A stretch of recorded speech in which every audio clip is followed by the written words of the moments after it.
La procrastination, le message caché. Quand on entend parler de procrastination, la plupart du temps, il y a une connotation négative accrochée à ce sujet. Procrastiner, c'est ne pas réussir. Procrastiner, c'est ne pas savoir faire.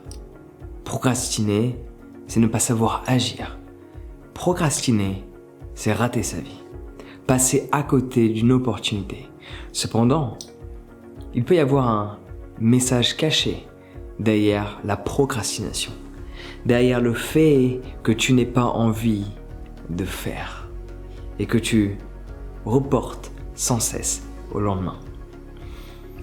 C'est sûr que dans beaucoup de scénarios de la vie, dans les choses qui sont nécessaires à faire, des choses qui font partie du package, des choses que tu dois faire pour arriver là où tu souhaites te trouver, pour vivre la vie rêvée, pour accomplir tel et tel projet. Oui, procrastiner est négatif. Cependant, il y a un point qui n'est pas assez élaboré, dont j'ai envie de te partager. C'est le message caché derrière la procrastination. Qui est peut-être que cela n'est pas ce que tu es censé faire. Laisse-moi répéter ça.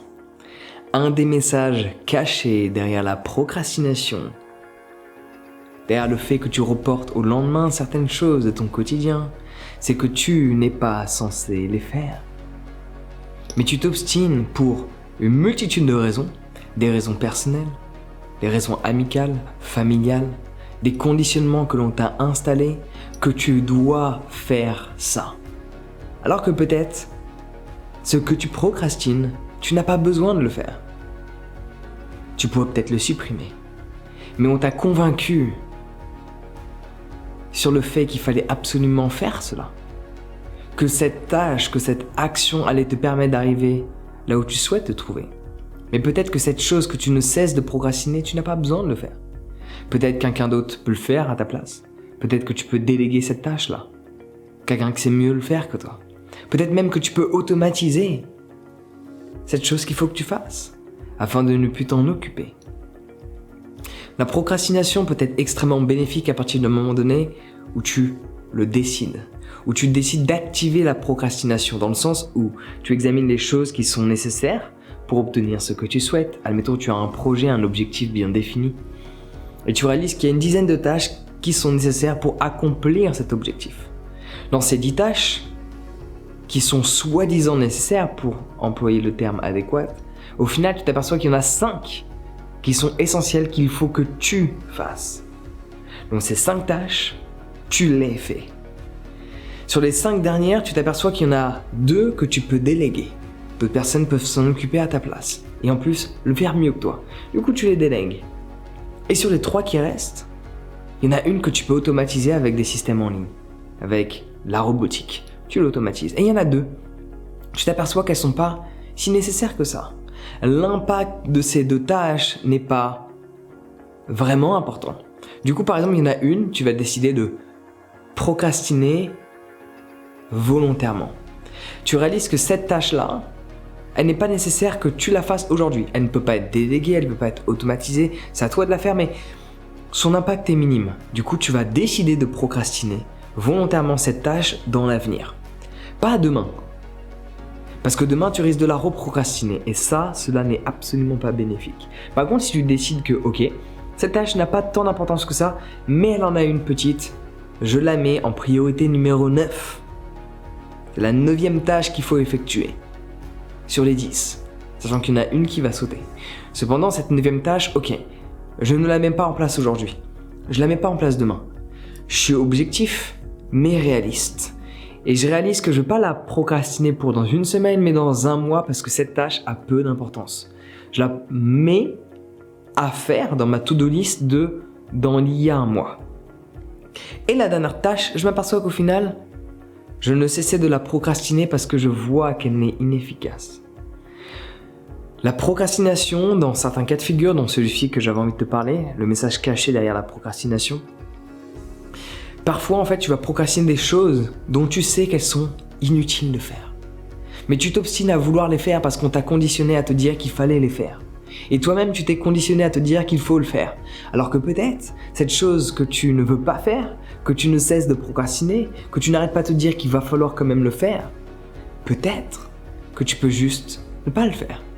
Décider consciemment de ne pas faire cette tâche. Décider consciemment de ne pas procrastiner, mais de supprimer cette chose que tu t'obstines à vouloir faire qui n'a aucun impact sur ton rêve. Juste observe ton quotidien. Oui, il y a des choses que tu procrastines, que tu ne devais pas procrastiner. Cela est relié à un autre problème. Problème de vision, problème de clarté, dont on pourrait en parler dans une autre vidéo. J'en ai sûrement même déjà parlé sur cette chaîne.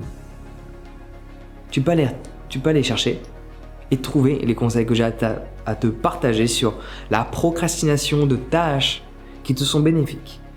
Réellement bénéfiques.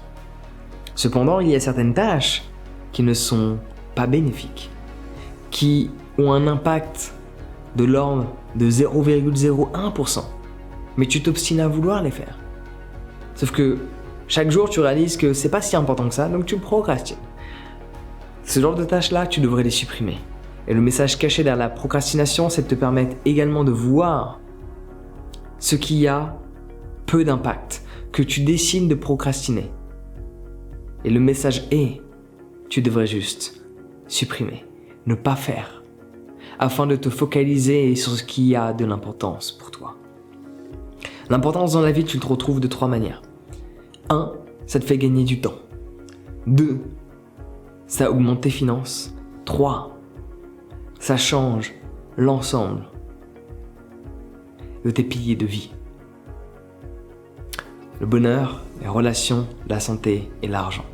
Si tu fais quelque chose qui a de l'impact sur quels que soient ces aspects, cela est bénéfique. Si tu fais quelque chose qui te fait gagner du temps, c'est bénéfique. Si tu fais quelque chose qui n'a pas d'impact concret sur des émotions ou le changement de ta vie, tu ne devrais pas le procrastiner, mais tu devrais le supprimer. Voici le message caché de la procrastination. Dis-moi ce que tu en as pensé dans les commentaires. Et si tu veux maximiser de la productivité, faire comme moi, gérer plusieurs sociétés, gérer des freelances, des salariés, gérer un centre de yoga, gérer plein de choses dans ton quotidien et toujours avoir du temps pour chill, se relaxer, profiter, voyager, célébrer. Je te mets le guide sur maximiser son temps via la productivité. Être productif signifie simplement gagner du temps chaque jour en faisant autant. Donc je te donne des éléments vraiment intéressants. Le guide sur la productivité que j'ai confectionné est dans la description. Télécharge-le dès à présent, c'est totalement gratuit, du moins pour l'instant. Donc on se retrouve sur mon site internet, sur ce Prends soin de toi et passe une excellente journée.